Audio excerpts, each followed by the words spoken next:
Marvel Rivals backtrack on plans following backlash, PlayStation State of Play announced, and Roblox involved in an investigation by the US Securities and Exchange Commission. All of that today on TripleJump Gaming News. Good morning. Good morning. Hello. Welcome to the news, everybody. Ben and Peter here. First news story. Let's go straight in. Whoa. Marvel Rivals, or rather NetEase Games, have backtracked on a mid-season 1 rank reset. This obviously upsetting a lot of players, depending on where you stand, of course, because you found when you were doing some Googling that some people actually would maybe rather like a rank reset. But firstly, they said it was in like a blog post on their website. They were detailing some of the changes, rewards coming in the sort of mid-season 1. They're adding in Human Torch and the Thing as well as characters. They also said, after careful observations and consideration, we have concluded that players' ranks during the first half of Season 1 are the best indicator of their competitive skills within the season. So we will be introducing additional rank reset to better align with the upcoming content and changes. Right. They've not really given a specific reason as to why they're going to be resetting ranks, but obviously alarm bells ringing for players who've dedicated a lot of time to climbing the ranks in Season 1, thinking, right, so I've now got to, it's still the same season, and you want me to do all the things I've done before again? Within this, that is the issue, that it's the mid-season, it's a mid-season thing, you know. I don't think players are so fussed about, you know, if a new season starts, let's all start from the beginning, let's all build our way up. But working hard through a season and then just suddenly finding that, like, oh, I've just dropped a load of ranks, why has that happened? That seems to be the main complaint. So, the studio revealed the reversal with, as you say in the blog post, but following a wealth of feedback from the community, apparently players will now retain their ranks and scores from the end of the first half of the season. And it seems that will also be the case for future seasons as well. So there will, as far as we know, there won't be any more mid-season ranks in future seasons, but there will still continue to be the resets between seasons. Yes, that makes sense. So you can't just sit at Platinum Tier 5, for example. There's lots of strange tier names. Above all or something. You can't just sit there and collect all your rewards forever. No. You've got to work very hard to get there in each season, and then you get the rewards that you deserve, and you have to start again. But I think players are largely sort of surprised that you don't really see these U-turns done with such grace and with such speed as well. It seemed like within, a very quick turnaround on them saying, okay, fair enough, we hear you. Yeah. We'll change it. We're not gonna do this. But when you were having a look at the ranking system and the general reception to it, it does seem that some players actually perhaps would maybe appreciate a mid-rank reset. It's weird. It seems like they haven't quite got their matchmaking balanced in the views of some people anyway, because we wanted to do our due diligence and work out how the ranking system works before we start talking about it on the news. And when I just Googled Marvel Rivals rank divisions or something, at least 3 or 4 of the top few results were people saying, how do I drop my division in Marvel Rivals? Because I keep losing matches and I feel like I'm just being put against people I don't know. Like, I want to come down. How do I do that? So, I think there will be a handful of players who are like, oh, I'm going to... Oh, no, they're not going to let me drop. I've just got to keep losing. Yeah. I mean, that would definitely be for me. I've not played any ranked. I'm not interested in playing ranked. I already lose enough games just on the quick play option.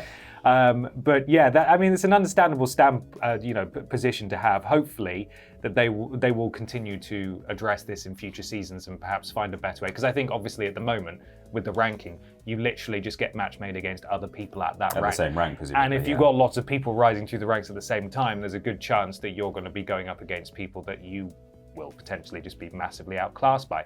Some will say, okay, well then that's the rank that you deserve.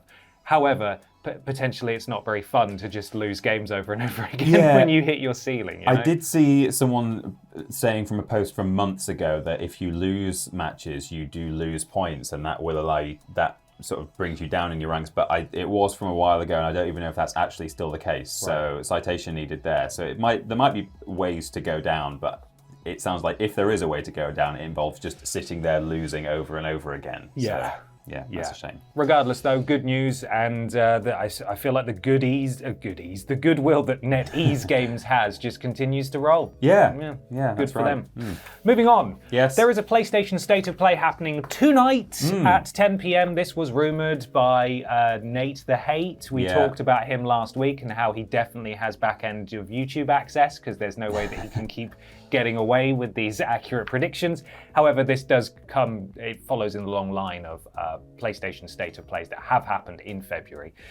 It will be at 10 p.m. UK time, 2 p.m. Pacific, 5 p.m. Eastern, February the 12th. It'll be about 40 minutes long in English and Japanese on the official PlayStation and YouTube, and Twitch channels. There are no specific details about what to expect there as it stands. But of course it has been spoken about in a PlayStation blog because they love to deliver news via blog. And they said that the show celebrates a creative and unique selection of exciting games from studios around the world. So I imagine that people are hoping to see the likes of Death Stranding 2, maybe Ghosts of Yotei. Dare I suggest Go on, that be we careful, might see a bit of Wolverine, maybe. I don't want to be... Stay calm, everyone. Bear in mind, everybody, that this is a state of play. Well, and exactly. they are always underwhelming. As long as you don't get your expectations too high. We've spoken about how after taking a bloody pummeling with Concord and all their free-to-play live service bollocks that they have cancelled over the past few months, they really need to come out swinging and show us all the big guns, show us what they're working on, even if it's a little way away. I don't think a state of play is where that's going to happen. No. But at the very least, maybe just give us a crumb. Yeah, well... Give us something. I don't want to hear from your third-party partners who've all paid to be there and show off their weird games that I don't care about. Show me Kratos, right? Yeah. Show me Kratos in a bloody cart. With Spider-Man. Spider-Man's in a cart as well. Yeah. There's the Bloodborne Hunter, he's in a cart. PlayStation All-Star Kart. Kart Royale. Kart Royale coming soon. That's it. That's going to be the saviour of PlayStation right there. I think you're right, though. I think it's likely, it being a state of play, there probably will be a lot of kind of third-party... I don't want to say... Waffle. Yeah, waffle is a kinder word than the one I was thinking of. But then perhaps punctuated by one or maybe two bigger things, probably just one. I think it's going to be a lot of waffle, and then perhaps at the end they'll say, oh, here's a bit of Death Stranding or something. What do you think the chances are that the big ending thing is the release date for Metal Gear Solid Delta Snake Eater that leaked last week? Yeah, I don't know. Is that likely? What are the chances that that's their big send-off and everyone goes, oh, for crying out loud, that was your big thing? We already knew about that. We know it. Or, I've also been personally looking forward to hearing if and when these Xbox games are supposedly coming to PlayStation. Yeah. So maybe a PlayStation event will be the place to hear about that. I keep sort of, whenever we hear from Xbox, I'm like, oh, are they going to tell us when the PlayStation stuff's coming out? But then I guess why would they do that? Even though it is their game, it might be better for Sony to just talk about that, and then Xbox don't have to dirty their mouths with the word PlayStation. Well, I think Xbox are happy to do it. I think it's the other way around, isn't it? I think in many ways, PlayStation are too proud still to mention formerly exclusive Xbox games coming to PlayStation. Halo on PlayStation, even though everyone's like, oh my god, this is incredible. Yeah. Da da da da. Da, da, da, da. So I'd like to see that. But PlayStation, like, no, I'm not going to talk about it. You'll get it in a blog post. Yeah. You're not getting it at State of Play. Maybe. And dare I read this line? It just so happens to be the 10th anniversary of Bloodborne in March. Oh, okay. Do not get your hopes up. I know they've done all the cease and desists about the, was it Bloodborne PSX got a cease and desist, and then there was also the 60 frames per second patch, the unofficial one that Lance McDonald did. Did Bloodborne Kart get hit by something as well? I don't know. I didn't hear specifically about that, but if it hasn't, it's surely a matter of time, because that's from the same developer as Bloodborne PSX. But you never know. They might be doing a PS5 port at the very least. It's not going to, if it runs at 60 frames and they give it new trophies, even if they don't touch the visuals at all, people will still... We're so easy to please. Yeah. We don't want much, PlayStation. You don't have to spend however many millions it was on Concord. Just re-release Bloodborne. Anyway, that's happening tonight, and it's going to have none of that stuff in it, probably. And we'll probably talk about it on a slightly earlier news video tomorrow on Thursday. Yeah. Absolutely. And finally, Roblox is involved in an investigation by the US Securities and Exchange Commission. So, as it stands, we don't know specifically what this is. I will read this as written. The eminently popular live service game Roblox is involved in an active investigation by the US Securities and Exchange Commission, according to a new report, though the extent is unclear. As reported by Bloomberg, a Freedom of Information Act request elicited a statement from the Commission confirming Roblox has been referenced in an active and ongoing investigation. We have confirmed with Division of Enforcement staff that there are responsive emails between enforcement staff referencing Roblox, and that these emails are part of an active and ongoing investigation, the SEC told Bloomberg. Yeah.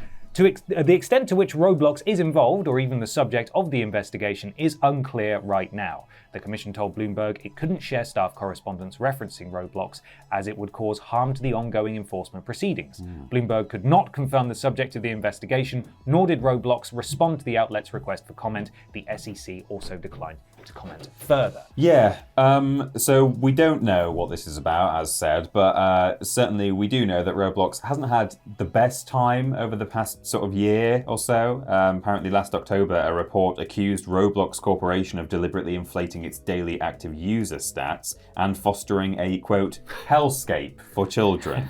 Wow. Roblox did respond to that, denying the accusations, asserting safety and civility being foundational to their live service platform. But it's also acknowledged that undetected fraud and unauthorized access to Roblox may have contributed to the overstatement of the daily active user stats. Since then, they have announced major updates to their safety systems and parental controls. But, it's not a good look to, be having that in the first place, especially with a game that is so popular with a young audience. And then now to be being investigated for mystery problem by the SEC. It's not ideal.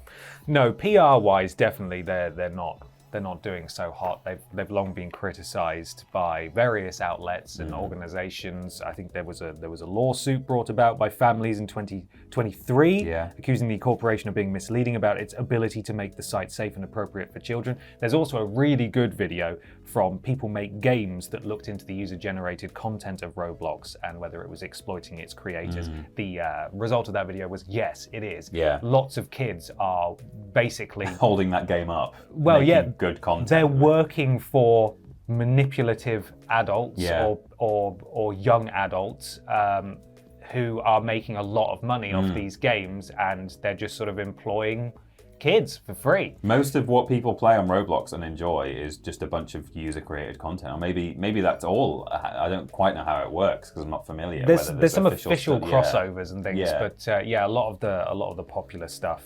Anyway, it's a bit dodgy, which is putting it mildly. Yeah. So this could well be to do with that, but we genuinely have no idea. At the very least, it's still an absurdly popular thing. So while it's not doing so well PR-wise, as a platform, it's still doing exceptionally well. Yeah, it's all relative because, their shares did actually fall last week by 11% because they reported 85.3 million daily active users when they were actually estimated to be hitting something like 88.2 million active users.